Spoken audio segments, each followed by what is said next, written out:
The Quran and Hadiths mention rivers of paradise in heaven and not on earth. Why is this? In his Quran, Muhammad promises his followers bounties on earth and in heaven. The earthly rewards are the product of raids, conquest, occupation, slavery, rape, and plunder.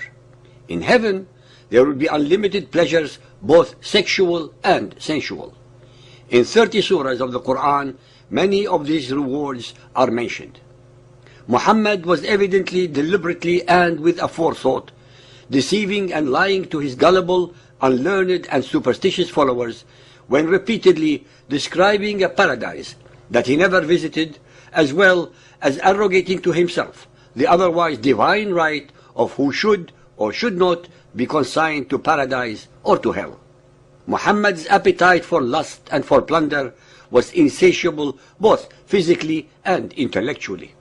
He was the consummate master at plagiarizing every single precept, concept, thought or idea of judicial, moral or historical value from the Bible, then perverting and contorting them to fit the mentality of his fellow Arabians.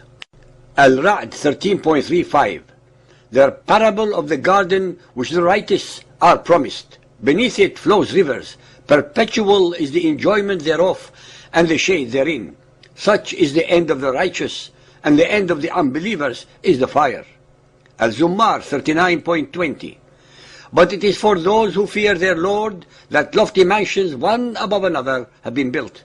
Beneath them flow rivers of delight, such is the promise of Allah. Never doth Allah fail in His promise. Muhammad 47.15, here is a parable of the garden which the righteous are promised. In it are rivers of water incorruptible, rivers of milk of which the taste never changes, rivers of wine, a joy to those who drink, and rivers of honey, pure and clear. In it there are for them all kinds of fruits and grace from their Lord. Can those in such bliss be compared to such as shall dwell forever in the fire and be given to drink boiling water so that it cuts up their bowels to pieces? Our listeners, so-called believers and unbelievers, while Muhammad's Quran prohibits its followers from every imaginable source of pleasure or joy in this life, it promises them the same and more after death. The same wine, khamr, that Muhammad forbade his followers from imbibing on earth, they would have unlimited amounts of it in the afterlife. It should not be much of a surprise then when his fundamentalist, gullible and indoctrinated believers would blow themselves up, slaughtering innocent so-called unbelievers so that they would attain this eternal bliss. As usual, Muhammad copied but changed the characters of the 4 biblical rivers of paradise, Genesis 2:10-14, to suit his audience. Sahih al-Bukhari Hadith 5.227, narrated by Abbas bin Malik. So when I went over to the 7th heaven, behold, there ran 4 rivers. 2 were hidden and 2 were visible. I asked, what are these 2 kinds of rivers, O Gabriel? He replied, as for the hidden rivers, they are 2 rivers in paradise, and the visible rivers are the Nile and the Euphrates. Sahih Muslim Hadith 6807, narrated by Abu Huraira. Allah's Apostle said, Sayhan, Jayhan, Euphrates and Nile are among the rivers of paradise. Now, let us listen to the one and only original version in the Bible. Genesis 2.11.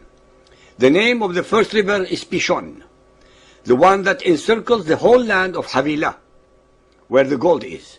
The name of the second river is Gihon, the one that encircles the whole land of Cush.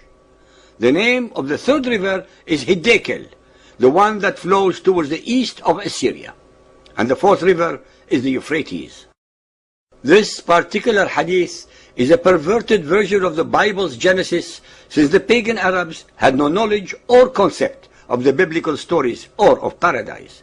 Moreover, our listeners should be aware that in Bukhari's version there is no mention of the first 2 rivers, and that in both versions Muhammad asserted that the Nile was one of the rivers, which obviously it was not. So much for the veracities of Muhammad and his Quran. Al-Tirmidhi Hadith 5650, narrated by Hakim ibn Muawiyah. Allah's Messenger said, in paradise there are a great river of water, a great river of honey, a great river of milk, and a great river of wine. Then the smaller river will be divided off. Sunan Abu Dawood 2514, narrated by Abdullah ibn Abbas. The Prophet said, when your brethren were smitten at the battle of Uhud, Allah put their spirits in the crops of green birds which go down to the rivers of paradise, eat its fruit and nestle in lamps of gold in the shade of the throne. Then, when they experience the sweetness of their food, drink and rest, they asked, who will tell our brethren about us that we are alive in paradise, provided with provision, in order that they might not be disinterested in jihad and recoil in war? Allah the Most High said, I shall tell them about you. So Allah sent down, and do not consider those who have been killed in Allah's path till the end of the verse.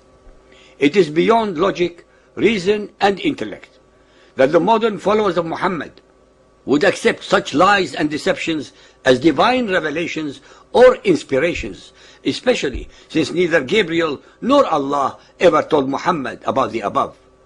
Sahih al-Bukhari Hadith 9.519, narrated by Abu Huraira. The Prophet said, if you ask Allah for anything, ask Him for the Firdaus, for it is the last part of paradise and the highest part of paradise. And at its top there is a throne of beneficence, and from it gush forth the rivers of paradise.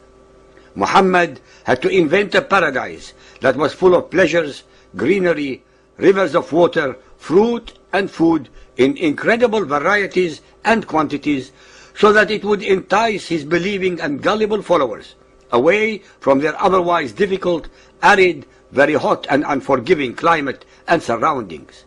Muhammad's deception has been so complete that hundreds of millions of his followers actually fell for and continue to believe in a physical paradise full of sexual and carnal pleasures and utterly devoid of any spirituality.